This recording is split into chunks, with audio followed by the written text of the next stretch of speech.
Did Jake Paul's mansion just get raided by the FBI? We'll tell you what's going on and what his pal Arman Azadi has to say about it.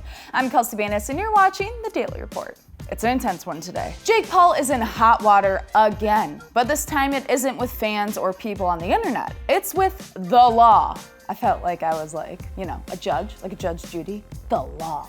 He's had a number of run-ins with law enforcement in the past 2 months. Just 2 weeks ago, he threw a huge party at his mansion in Calabasas that broke the rule for the amount of people you can have at a public gathering during the pandemic. Also, there were no masks, nor was there any social distancing.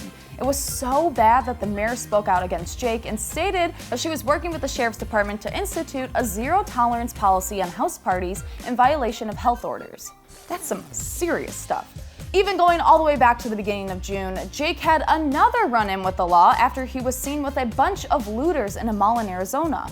Once news broke that he was involved, he told his fans that he does not condone violence, looting, or breaking the law, and that he and his friends were only there because they had spent the day protesting, and it was the tear gas that forced them into the mall, where they continued documenting. Said footage has yet to make it to YouTube, and none of that matters anyway because Jake was still charged with, quote, criminal trespass and unlawful assembly. After his charges were reported, Jake replied, quote, "Give me my charges and let's put the focus back on George Floyd and Black Lives Matter." However, Jake was not alone while walking through the mall. His friend Arman Azadi, owner of the Graffiti mansion, yeah, if that sounds familiar, it's, the one where Jake and Tana Mojo got married in Vegas?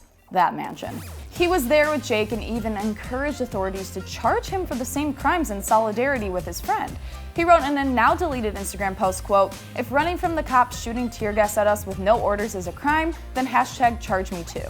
But now it seems that authorities in Arizona are dismissing the charges, not because he was found innocent, but according to the police, quote, "so that a federal criminal investigation can be completed." You heard me right, yes, federal criminal investigation. Which is why Jake's Team 10 mansion was raided by the FBI and SWAT team yesterday morning. I don't know if you guys saw the pictures, but it was insane. I was like, you would have thought something way worse was happening. According to an FBI spokesperson, quote, "The FBI is executing a federal search warrant at a residence in Calabasas in connection with an ongoing investigation. The affidavit in support of the search warrant has been sealed by a judge, and I am, therefore, prohibited from commenting as to the nature of the investigation. No arrests are planned."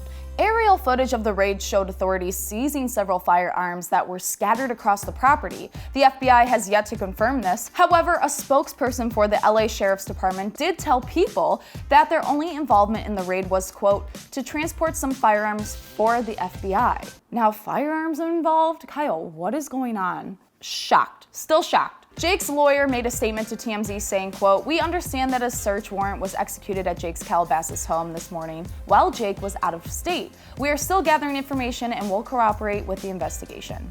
So Jake wasn't even home? What? Oh my gosh. Oh, my Chicago accent just came out again. Gosh. There was also a similar raid at the Graffiti mansion in Las Vegas yesterday morning. And while Jake has yet to comment, Arman posted on Instagram, quote, "Well, I had a rough morning, but we're going to try to finish the day right over here." Richard Ochoa, who helps run events at the house, was there when the FBI showed up and stated, quote, "They got here about 6 a.m. this morning. We opened the gate to let them come in. They woke the staff with a couple of flashbangs, which was pretty exciting. PA systems, they did a search of the property looking for a certain person that resides in Southern California. That person, of course, is Jake Paul. As this is an ongoing investigation, there's still a ton that we don't know, like what was in the sealed search warrant? Is it just because he was involved in looting, or did that arrest uncover something else? I guess we'll have to see what happens. And now we want to know what you think. Were you shocked to see Jake's house get raided? I know I was, still am, and probably will be until we find out what happens. Let us know down in the comments below, and as always, don't forget to subscribe to the Awesomeness TV Daily Report channel, and make sure to check us out at Awesomeness TV on Instagram for more. I'm Calabasas, and the one word to describe this whole entire story, shocked.